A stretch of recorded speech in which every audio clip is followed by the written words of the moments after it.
As the son of a nouveau riche family, I paid a $3 million bride price to marry a supposed heiress, only to be used as a disposable stepping stone on her path to rebuilding her fortune.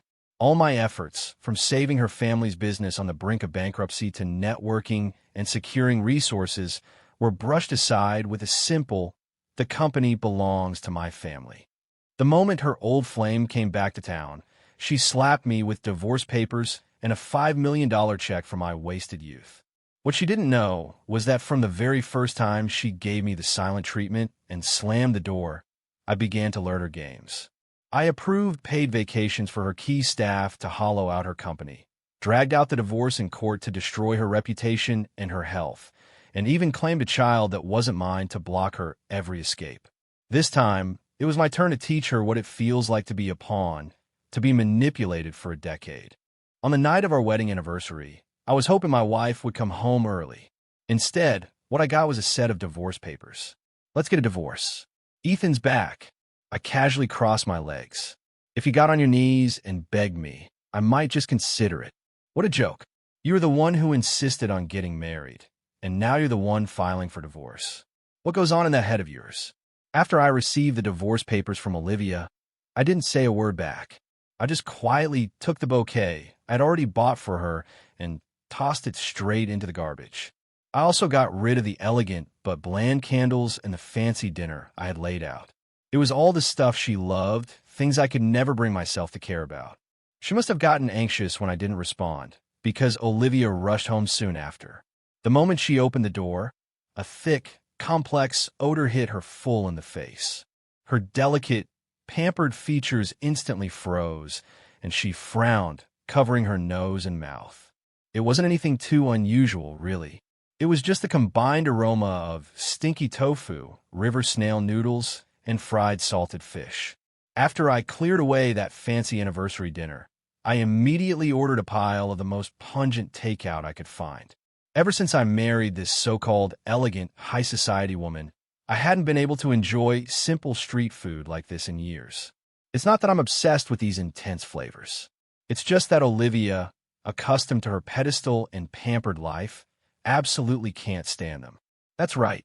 I was doing it on purpose. After a moment of adjustment, Olivia was still frowning, but she finally lowered the hand that had been covering her face.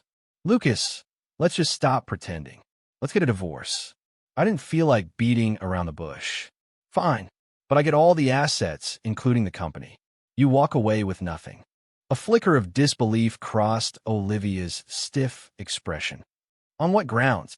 "On the grounds that you were the one who insisted on marrying me, and now you're the one demanding a divorce. We've been married for 10 years, and not once did you agree to have a child with me. You've been waiting for your old flame this whole time, haven't you?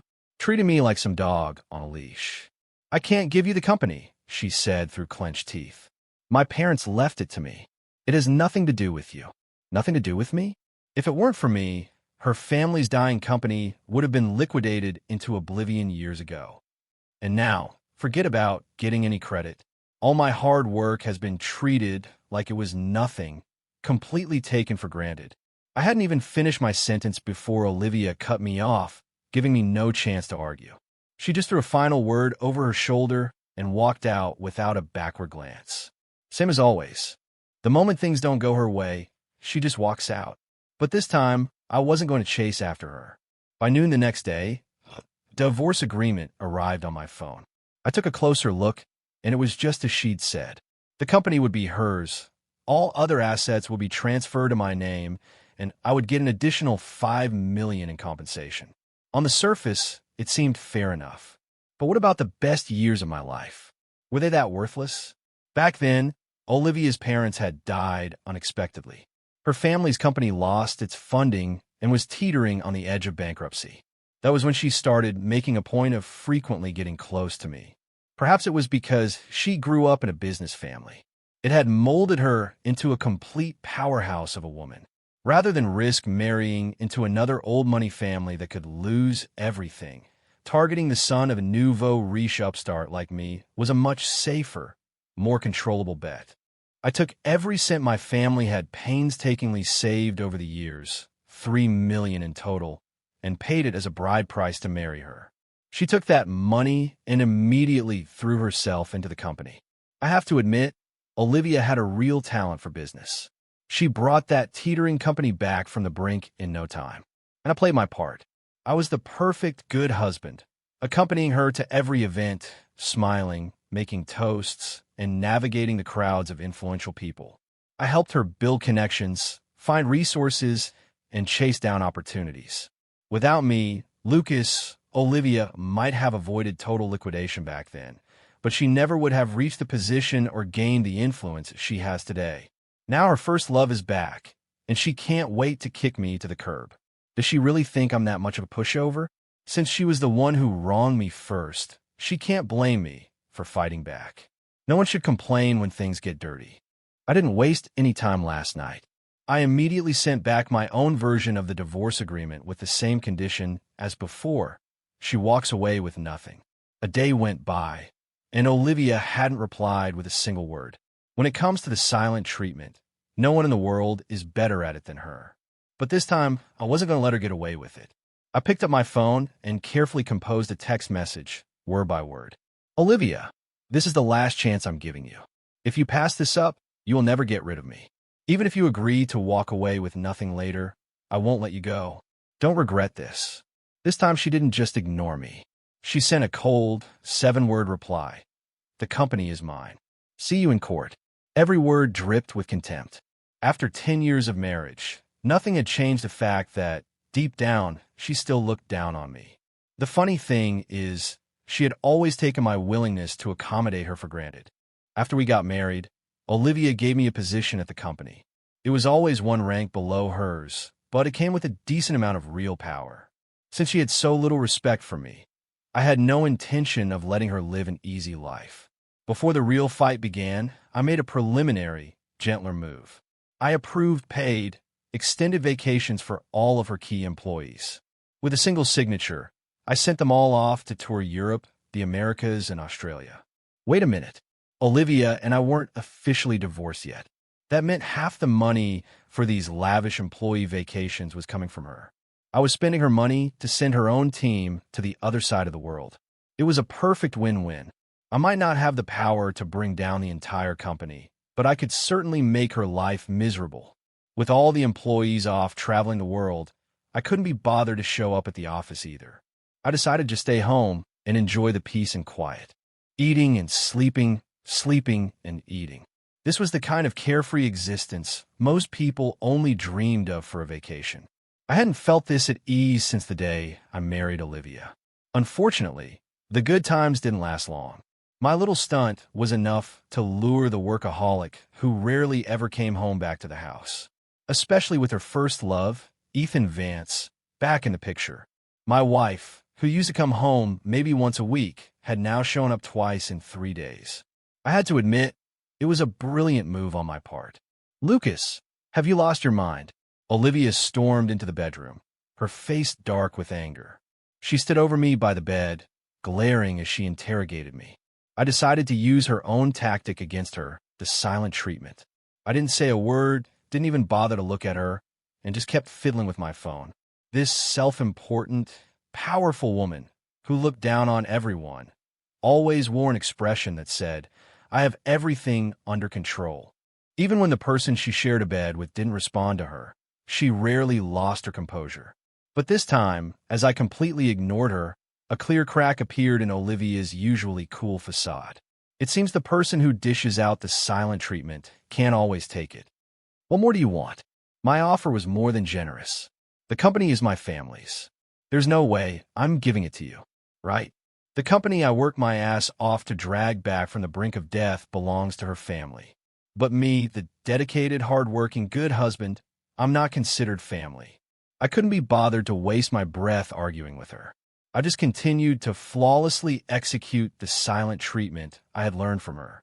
I could feel her anger rising, pushed to the edge by my silence. Probably sensing she was about to lose control, she took a few deep breaths. Then, just like every other time we argued, she turned with a stony expression and walked away. How interesting. Did she really think someone was going to run after her and coddle her like I used to? Let her walk. She shouldn't expect anyone to run out, stop her, hold her, and give in. She can't blame anyone but herself when she finds there's no one there to save her from the embarrassment. Just as I had that thought, I froze. If I didn't go after her, her first love would probably step right in. Damn it. The thought made my stomach turn. I had no intention of letting that cheating pair get their happy ending so easily. I was scrolling through my phone, wondering how to deal with those two cheaters, when I stumbled upon an old photo of Olivia from years ago. I had snapped it one afternoon many years back, right after we woke up from a nap together. It was ironic, really. In 10 years of marriage, aside from the formal pictures on our wedding day, we didn't have a single decent photo together. The only pictures I had her on my phone were candid shots I'd taken on a whim. In the picture, Olivia was wearing a black lace slip, revealing just a hint of her fair skin. Paired with her fresh, gentle face, it was the kind of image that would stir something in any man. This was before Ethan had reappeared, and while Olivia had never been overly warm toward me, at least she wasn't the ice queen she was now. And that's when an idea suddenly struck me. On the night she'd asked for a divorce, someone had quietly sent me a friend request on iMessage, but had never sent a message. It didn't take a genius to figure out who it was. So I immediately dug up that old photo and posted it to my Facebook feed. The caption read, "Been a while since I had an afternoon nap with the wife." I changed the privacy settings so only Ethan Vance could see it. I wanted to see how this great romantic would react. Even if he didn't do anything, it didn't matter. Since he was the only one who could see it, there was no risk of embarrassment for me. As it turned out, I had underestimated him. Less than 3 minutes after I posted it, he couldn't take it anymore. A message from him popped up, "Can we meet?" I had to wonder, had this guy just been sitting there refreshing my profile page? On the surface, though, I played it cool. I was actually curious to see what the man trying to break up my marriage looked like in person. I always knew Olivia had a boyfriend back in college. They had dated for 5 whole years. I never met the guy and never felt the need to. She had once told me, very seriously, that things were completely over between them. She said that from then on, I would be the only one for her. Who would have thought I'd finally be meeting His Highness, the ex-boyfriend? Maybe it was my own bias, but my first impression of Ethan Vance was that he was just like Olivia. You could tell he was one of those rich kids who'd been spoiled his whole life, never wanting for anything. The one good thing about dealing with people like him is that they're always so concerned with appearances. You'll never get into a shouting match, let alone a fist fight. I had barely settled into my chair when he started talking. "I'm so sorry. I didn't know Olivia was married. I never intended to intentionally ruin your marriage. I'm truly sorry." I just stared at him, completely bewildered. If you're so sorry, and you claim you didn't know, shouldn't the decent thing to do be to disappear and stay the hell away from my wife? But no, instead he specifically asked me out for a heart-to-heart. After his supposedly sincere apology, Ethan launched into a long-winded story about his unforgettable 5-year romance with Olivia back in school. He went on about how they couldn't bear to be apart and were tragically separated, talking like he was reciting lines from a soap opera, as if the whole world should weep for their tragic love. And I just sat there, feeling completely numb. Did he really ask me here, just so I could listen to him reminisce? Was I supposed to be so moved by their profound love that I would just hand Olivia over to him? I took back my earlier thought that he was like Olivia. At least she was direct. This guy was something else entirely. Out of basic courtesy, I forced myself to listen for a little longer, but the guy was unbelievably long-winded. I don't know how long I sat there listening to Ethan's self-indulgent monologue, but my brain started to shut down, and my eyes began to lose focus. My mind had already drifted miles away. To be honest, there was never some epic love story between Olivia and me. Just as she had approached me with a purpose, my decision to marry her was also, at its core, a calculated choice. My parents were just ordinary working-class people. They didn't have much education, but they loved life. Fate was kind to them. They started with a small stall selling salted fish and saved up every penny. They made sure I never had to worry about food or clothes, and when the business took off, they even sent me to a prestigious private school with the children of the truly wealthy. It was there I learned that money alone can't bridge the gap between social classes. The phrase I heard most often at that school was a variation of an old saying, "You can put lipstick on a pig, but it's still a pig." And that's when Olivia started approaching me. I knew exactly what she wanted, and I didn't play dumb. She was a perfect stepping stone for my own ambitions. I needed her connections and resources to break into a different social circle. She, in turn, needed the money my family had worked so hard to save just to keep her own crumbling family business afloat. She was very open with me at the time. She told me she had an ex-boyfriend she'd been with for years, but she insisted it was all in the past, that the book was closed, and she wanted to start a new chapter with me. My parents adored her. They thought she was beautiful, well-spoken, and carried herself with an easy grace. I have to admit, she was incredibly charming. Before long, I was completely smitten. I was naive enough to believe our transactional relationship could become a win-win situation. I thought that in the process of using each other, we might actually develop real feelings. After we got married, I did everything a husband was supposed to do. From the time we were dating through our marriage, Olivia always maintained a kind of detached elegance. There was nothing wrong with that, of course. That had always been my impression of her. Quiet and reserved, but also poised. Distant and cool, but also gentle. For years after we were married, her attitude toward me never changed, and I just assumed that was her nature.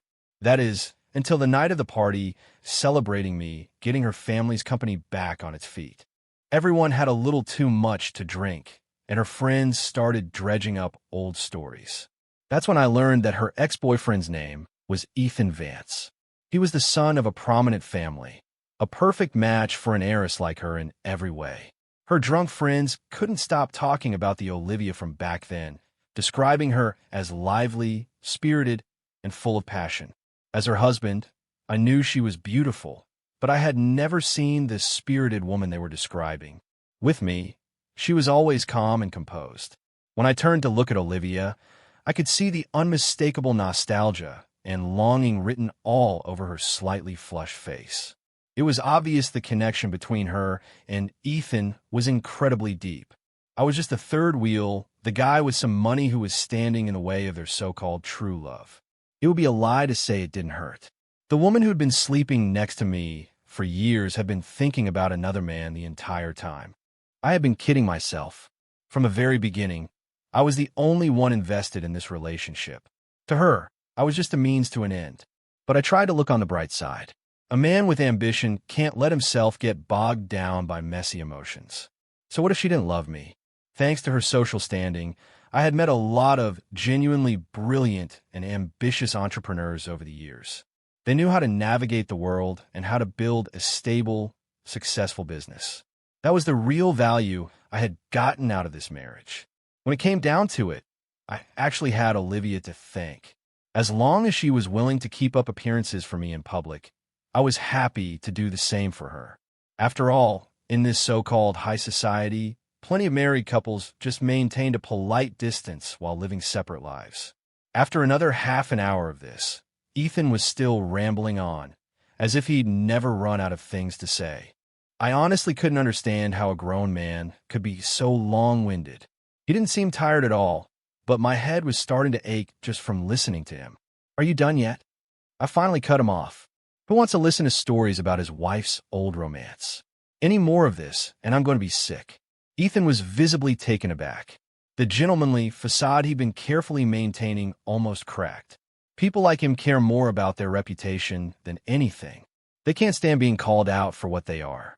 The funny thing is, if he cared so much about his image, he should have had the decency not to meddle in someone else's marriage in the first place. I heard that when Olivia's family ran into trouble, you disappeared overseas without trace. Now that she's back on her feet, more successful than ever, here you are, back again. I stared at him and said slowly, "You've got impeccable timing. After all that talk, what's your goal?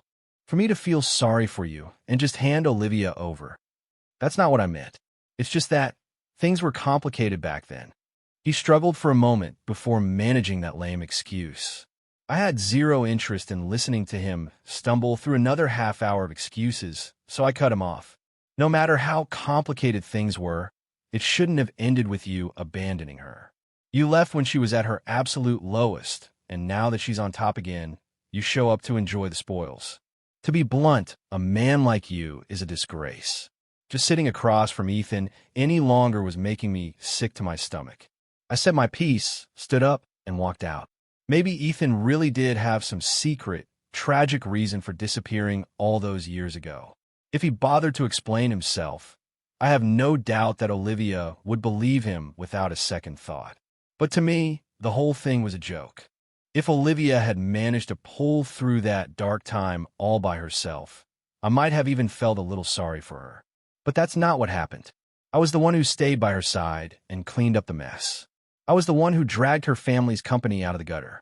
And now, Olivia and Ethan are head over heels for each other, and they expect me to be the bigger person, to step aside for their true love and wish them well. There's no way in hell that's happening. I'm not letting go of a single thing that belongs to me. Before long, the official divorce petition from Olivia's lawyer arrived. I forwarded it to my lawyer, Jerry. I could practically see Jerry's pained expression through the phone screen. The asset division plan she's proposing is actually very reasonable. Getting her to walk away with nothing is practically impossible. Even if you have proof of her infidelity, you can't kick her out without a dime. The idea of one party walking away with nothing doesn't really exist in the eyes of the law. My original plan was to take the simple, direct route. But since Olivia wanted to play hardball, she couldn't blame me for being ruthless. In that case, I don't agree to the divorce. Jerry, ever the professional, immediately sent back a long paragraph of analysis. If you contest the divorce, your chances are very good. The courts in this state are very reluctant to grant a divorce without mutual consent unless there are severe circumstances like domestic violence, abuse, or abandonment. As long as you haven't done anything wrong and you stand your ground, there's basically no way this divorce will go through for at least 3 to 5 years. Perfect. My original plan was to just teach Olivia a little lesson, knock her down a peg, and then magnanimously give her back to her so-called soulmate, Ethan. I was going to let the two tragic lovers have each other. Unfortunately for them, it looked like they were on their own now. Sure enough, on the day of the hearing, Jerry put on a spectacular performance. He passionately described my deep and abiding love for Olivia, sprinkling in legal jargon so effectively that even the judge seemed moved. The divorce petition, of course, was denied. The thought of Olivia's perpetually elegant face turning purple with rage almost made me laugh out loud right there in the courtroom. But to my surprise, before she could make a move, Ethan was the one who couldn't take it anymore. He sent me a message. "Lucas, I really never wanted to break up your marriage. But Olivia doesn't love you anymore. What's the point in forcing her to stay?" His self-righteous tone was almost comical. "Ethan, don't act like you're some kind of hero here. I'm not forcing her to stay. I gave her a chance to divorce me. If your love is so profound, why don't you convince her to accept my original terms? She walks away with nothing, we get divorced, and she's free to marry you immediately. You claim to love her so much, right? You should love her even more when she has nothing to her name. So why won't you do it? Admit it, Ethan. You don't want her without her money and power. If she actually agreed to walk away with nothing for you, you do the exact same thing you did last time her family was in trouble. You'd turn and run. I had to hand it to him. This so-called elite wanted to have his cake and eat it too. He wanted her current success and resources, but he also wanted to maintain his image as a noble, upstanding guy. After I called him out, he was speechless. All he left me with was the bright red icon indicating I'd been blocked. I had never met a man so petty and spineless. For a fleeting moment, I actually felt a little sorry for Olivia. After 10 years as my wife, her taste in men hadn't improved at all. I was almost embarrassed for her. But my sympathy was premature. That night, Olivia came home in a frenzy. The moment she walked through the door, she started screaming and cursing and even tried to hit me. With her slender frame, she couldn't have hurt me, but I was still startled by the display. I had never seen her so completely out of control. I had no doubt Ethan was in her ear, stirring things up. But I never imagined Olivia would be pushed to the point of dropping all pretense and screaming at me like a madwoman. In that moment, Any lingering image I had of her as an elegant, refined beauty was shattered completely. Before this, I'd felt a twinge of regret, thinking about losing such a beautiful wife to another man. Now, I figured he could have her. Anyone who wanted a woman who could fly into a rage at a moment's notice was welcome to her. After her little rampage was over, the more I thought about it, the more uneasy I became. Who knew what that shameless pair would try to pull next? It was better to keep my distance. So, on an impulse, I bought a plane ticket and flew to Australia. No work, no company to worry about, and plenty of cash. This was a real vacation. I had to thank my past self for working so hard. The only thing that bothered me was seeing a steady stream of transfers going out of our joint bank account every few weeks. I didn't need to guess who it was for. Olivia was clearly sending money to Ethan. Had the great Ethan Vance fallen so far that he needed her to support him financially? Let's be honest, he was basically her sugar baby. If he was happy being a kept man, I couldn't care less. The problem was Olivia and I were still legally married. According to the law, she was the one having the affair. She should be the one walking away with nothing, which meant the money she was sending to Ethan was, in fact, my money. I was so pissed I swore out loud. I immediately filed a lawsuit against Olivia for unauthorized transfer of marital assets and requested a freeze on the account. 2 months later, Jerry texted me the good news. We won. Every penny Ethan had taken had to be returned. The news felt particularly sweet under the clear blue Australian sky. Olivia could petition to have the account unfrozen later, but the whole process would be a massive headache for her. Another 6 months went by. The day the waiting period to refile for divorce was over, Olivia filed again without a moment's hesitation. Are you still going to contest it? Jerry asked. I am. As long as she refused to walk away with nothing, I wouldn't agree. We were past the point of being civil. There was only one thing to do now, drag it out. We would see who broke first. The second court date wasn't as simple as the first. I had to fly back to appear in person. When I saw Olivia in the courtroom, I almost didn't recognize her. She looked haggard. Her once flawless skin was marred by dark circles under her eyes. But the most shocking thing was her swollen belly. She was pregnant. It was disgusting. I'd heard from a friend that the company had been struggling for months, especially after the account freeze. To be honest, I was responsible for most of it. I glanced over at the gallery and, to no one's surprise, saw Ethan sitting there. Unlike Olivia, who had changed so drastically, he looked exactly the same. He was still impeccably dressed, exuding an air of effortless wealth. The sight of him was infuriating. Olivia was truly blind. She had brought this all on herself. She was the one who had disgusted me. She had no one to blame but herself for how cruel I was being now. The hearing hadn't even officially started, but I could already feel the anxiety radiating off of her and Ethan. Judging by the size of her stomach, she had to be at least 5 months pregnant. If this divorce didn't go through, she'd have to wait another 6 months before she could file again. They might have been able to wait, but the baby in her belly couldn't. They deserved it. They were the ones who had pushed me this far. The lawyer they hired this time was clearly expensive. His arguments were methodical, clear, and logically sound. He was very persuasive, but it didn't matter how well he argued. I hadn't spent the last 6 months just relaxing abroad. I'd spent my time studying family law. While our situation was complicated, the court needed proof of irreconcilable differences to grant a divorce, and they didn't grant them lightly. I took a moment to prepare myself, gave myself a little mental pep talk, and then began to speak slowly. I did not consent to this divorce. I have not committed any fundamental errors in this marriage. Furthermore, she is carrying my child. I will not divorce her. As soon as the words left my mouth, Olivia, Ethan, and even my own lawyer, Jerry, stared at me in stunned silence. Olivia completely lost it. She had an emotional breakdown right there in the courtroom and screamed, "That's a lie. The baby isn't his." The moment the words were out, she froze, clearly realizing what she had just admitted. After all, her reputation was the most important thing to her, and she had just publicly admitted to having an affair and getting pregnant. I fought back the urge to vomit and held my ground. The child is mine. Olivia broke down completely once more. She was hysterical, screaming that the baby wasn't mine. The lawyers couldn't get a word in edgewise. The courtroom descended into chaos, looking more like a public screaming match than a legal proceeding. Everyone in the gallery was completely baffled. Who on earth would fight so hard to publicly prove they'd had an affair? And even more bizarrely, the man who had been cheated on was insisting the child was his. The whole absurd drama played out for everyone to see. It was quite a spectacle.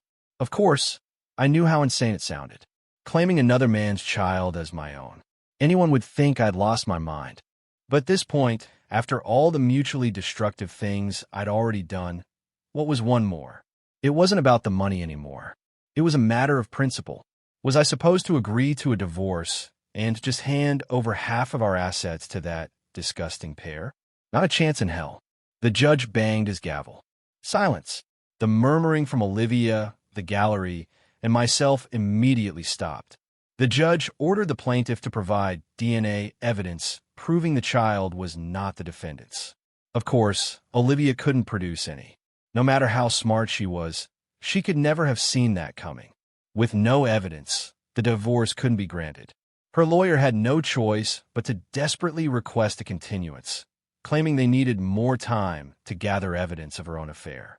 How pathetic is that? To get a divorce, she had to go to great lengths to prove her own infidelity. It was disgusting, but as far as I was concerned, I had won this round. I left the courthouse in high spirits, only to find Olivia waiting to block my path. "Lucas, you're a monster." She bit her lip, her face a mask of humiliation and anger, and finally forced out the words. I agreed to walk away with nothing. Good. It seemed she had finally reached her breaking point. If this dragged on any longer, her child would be born with the stigma of being illegitimate. In their social circle, there was nothing more looked down upon than being an illegitimate child. Ethan, standing a short distance away, flinched when he heard Olivia say she would walk away with nothing. I sneered. "Can't take it anymore? Finally ready to give in? But have you forgotten what I told you, Olivia? That was your last chance. You missed it. Now you'll never be rid of me. Even if you beg to walk away with nothing, I'm not letting you go. Don't say I didn't warn you." Olivia's face twisted in an ugly grimace. A little further away, the expression on Ethan's face was just as priceless. Olivia was the first to snap, and she started screaming insults at me. But for a pampered heiress, her vocabulary was pretty limited. She just kept cycling through monster and psycho, none of which had any real bite. Ethan must have been embarrassed by the scene, because he subtly shrank back into the crowd and slipped away. I turned and walked away, leaving her to scream and rage behind me. The more she lost control, the more satisfying it was. On the drive back, Jerry glanced at me and asked cautiously, "Lucas, forgive me for asking, but since she already agreed to walk away with nothing, why won't you agree to the divorce?" "Because I don't want to. Now that she's pregnant, it's even harder for her to win in court. I'm going to drag this out until she completely breaks." My lawyer was silent for a few moments. Even though he was always careful with his words, I could tell he felt a little sorry for Olivia. That was understandable. From an outsider's perspective, all anyone could see was a helpless, pregnant woman being backed into a corner. It's the kind of situation that naturally evokes pity from bystanders. It's a perfectly normal human reaction, but everyone has a breaking point. If, in the beginning, Olivia had just been honest, apologized, offered fair compensation, and agreed to walk away, things never would have gotten this ugly. But she chose to disrespect me time and time again, doing all this disgusting stuff behind my back. Now, she had to face the consequences. And besides, this was just the beginning. Over the past few years, I hadn't just been playing the good husband at home. I had been quietly building my own career on the side. I knew for a fact that the books at Olivia's company were not clean. It was time to have someone take a closer look. Before noon the next day, another set of divorce papers arrived on my phone. For this latest filing, Olivia had actually gotten a DNA test to prove the child wasn't mine. But I still maintained my position. I loved her deeply, and our marriage was not irretrievably broken. In the end, the court ruled against her again. I was so happy I immediately ordered a bowl of spicy noodles to celebrate. Forget champagne and steak. This was the kind of food I really enjoyed. Just as I was digging in, the guy who had previously blocked me sent me a new friend request. How annoying. But I was curious to see what he wanted this time, so I accepted. He sent me a message. Olivia is very pregnant. Please, just let her go. The company is the only thing she has left from her parents. I'm willing to walk away. Can't you just try to make a life with her? I was so stunned that the noodles I was slurping dropped right back into the bowl. Was this guy the king of all scumbags? Or was he just a world-class idiot? I fought back my nausea, steadied my shaking hands, and typed back. Are you kidding me? She's pregnant. So your plan is to do the right thing by me and give her back, now that she's pregnant? What is this, a buy one get one free deal? I get Olivia back, and you throw in your baby for free? I laughed out of sheer anger. Did Ethan honestly believe I was refusing the divorce because I was still hopelessly in love with her? Did he really see me as the world's biggest fool? The typing indicator in the chat bubble blinked on and off for a long time, but no message ever came through. I was done wasting my time on him, so I sent one last message. You and Olivia are a perfect match. One of you is broken, and the other one is just plain stupid. Please, do the world a favor and never break up. Just stay stuck to each other for the rest of your miserable lives. Congratulations.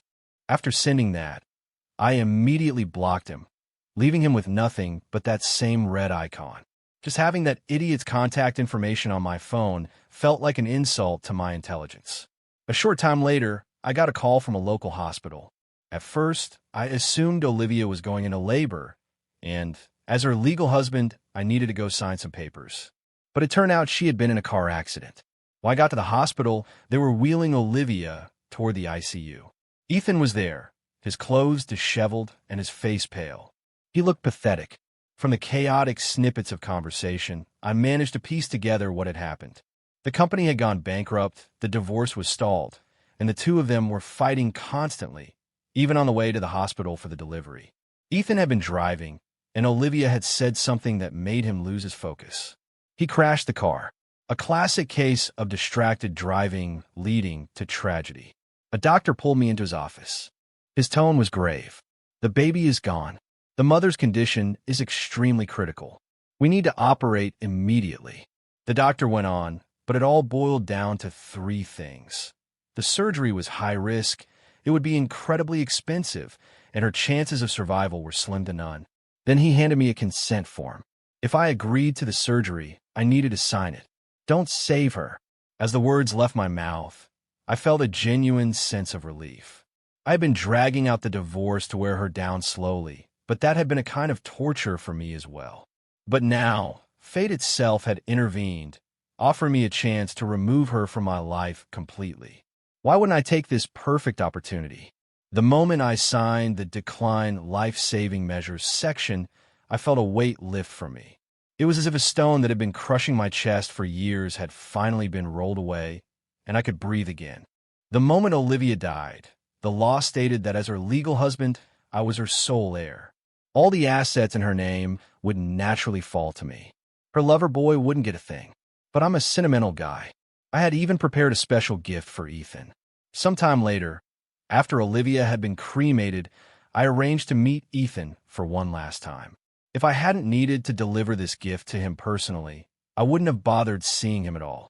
He clearly didn't want to see me, either. His eyes were bloodshot as he screamed at me. Olivia is dead. Why are you still coming after me? What the hell do you want from me? You make it sound like I'm some kind of monster.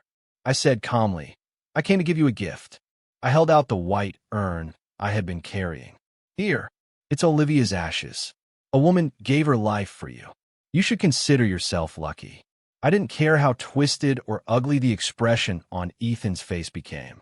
I turned and walked away without a single look back.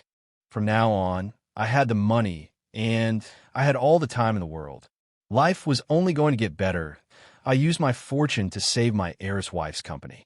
My reward? A divorce notice the day her ex returned. She saw me as a stepping stone, but I refused to be walked over. Instead, I blocked the divorce, sabotaged her business, and when she appeared in court pregnant with a child, I claimed it as my own. She taught me to be ruthless. I was just a better student.